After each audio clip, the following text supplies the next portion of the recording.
what would you want to do to do this one? Is that what you're asking? Yeah. 2 times 7.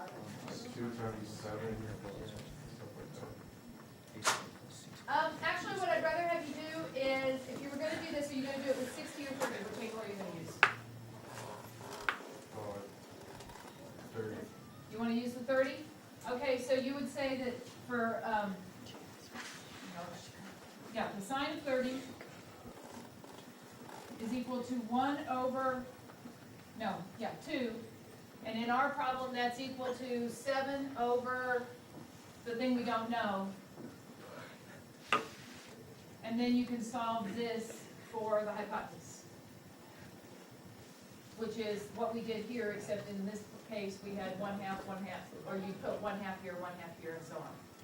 Just cross multiply. So you can just cross multiply and work your way through. It's called an alpha. You're going to find alphas and betas in a lot of these problems. For some reason, they like to use alphas and betas to label the angles, and then they can use letters that are, sides. Did we get every piece? No. Oh, no, we're not done yet. What side don't we know yet? AB, the bottom, the one that it's sitting on. Good old AB. Suggestions? Yeah, that's it. So one way to do it is a squared plus b squared equals c squared and figure out what that one is. I would not suggest that, and here's why. Hang on, let me finish talking. Here's why. I just calculated one of the sides. Yes? I could have messed up. If I messed up, then that's going to mean that my other side will be wrong when I use a squared plus b squared equals c squared. So if I never use anything, if I can avoid using something that I've calculated to calculate a new thing, that always works better. So for instance, now I can use, I think somebody wanted me to use tangent earlier. I can use the tangent of beta, because beta was given to me, is equal to the opposite side over the adjacent side, and then I don't have to use the hypotenuse that I just calculated in case I messed up finding it. It's not that you cannot, it's just that I personally would not, because it just could make mistakes worse if I made a mistake there. So, tangent of beta, what was beta? 60 degrees, and that's going to equal the opposite side, which I don't know, divided by the adjacent side, which is 7. So now what do? Multiply by 7. So 7 times the tangent of 60 is equal to the opposite side. And then I put this into my calculator. 7 tangent 60. And I get that the opposite side is 12.124355565. Now, in the past, I have told you, you can just put things into web work like this. You can't for angles. Web work can only deal with radians and not degrees. So it does everything in radians. All right. So you can put it in as 12.12. Yes, so you can put it in as the 12.12. Just make sure you use 4 to 5 places to the right of the decimal. A lot of you have emailed me and said, what's wrong with my answer? Well, nothing except one more decimal place would make it right. Is that the same as 7? Is that the equivalent? Yes. If it's not, it's really darn close. All right, word problems. A plane is flying at an elevation of 27,000 feet. It is within sight of the airport, and the pilot finds that the angle of depression to the airport is 25 degrees. Find the distance between the plane and the airport. Do the pilots really know these things? Have to put a real person as a pilot, you know what we're talking about? Yes.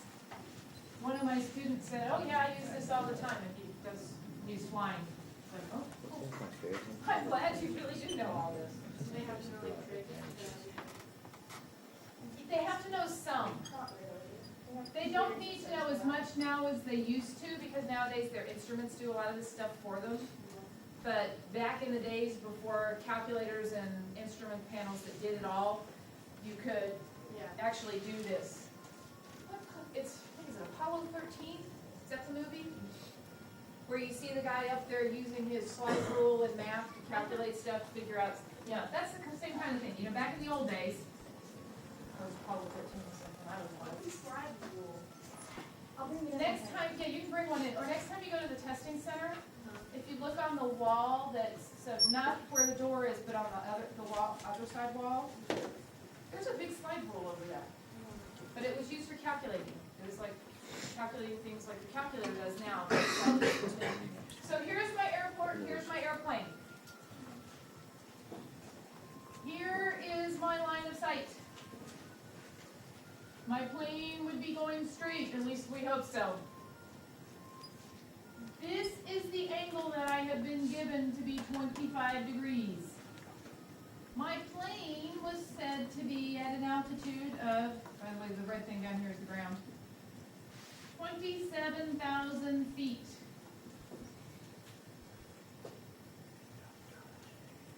Find the distance between the plane and the airport.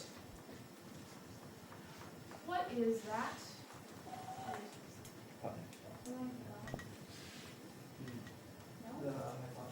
Is it this piece or this piece? It's this piece, the plane to the airport. Do you know how we ask for this piece, the bottom piece down here? It says find the distance from a point directly below the plane on the ground to the airport. So that's how they want, if they want a straight line distance, so they'd be right over the airport. But here, the actual distance to the airport is the hypotenuse. Now, when we give altitudes, we're assuming right angles that, we're going straight up. This angle is 25 degrees, this one's 90, we know this is 27,000 feet. What do we do to find this? Yes? The angle across from the angle of elevation, right there, across from the 90-degree angle, yeah. This one? Yeah. That would be 25. Why? Because of the parallel lines. Like There's like a roll opposite of- interiors. Yeah, alternate interior angles. Okay, we're gonna presume that this line is parallel to the ground. So if you have two parallel lines and they're intersected by a transversal, the alternate interior angles that are formed are congruent. So that means it's 25 degrees. By the way, if you're gonna do that, you would need to tell me alternate interior angles. And then I'm okay. And then, Tell me how you got there. I have another one. And then, then you can add and subtract, Well, you don't really need Oh, they can Yeah. Yeah. Perfect. Okay, so 90 minus 25 is 65, so that's this angle up here. By the way, I could have gotten that angle by just doing, this mix is perpendicular, so 90 minus 25, you could get that here, or you can get it from here. All right, now what? sine of 25 Sine of 25? equals 27,000 27,000 over hypotenuse. over the hypotenuse. Right, so we're using the angle down here, the opposite side is 27,000, the hypotenuse is what we're looking for. Okay, so solving this, multiplying the hypotenuse. so I have my hypotenuse times the sine of 25 is equal to 27,000. And then divide by sine of 25, so the hypotenuse is equal to 27,000 divided by the sine of 25, which is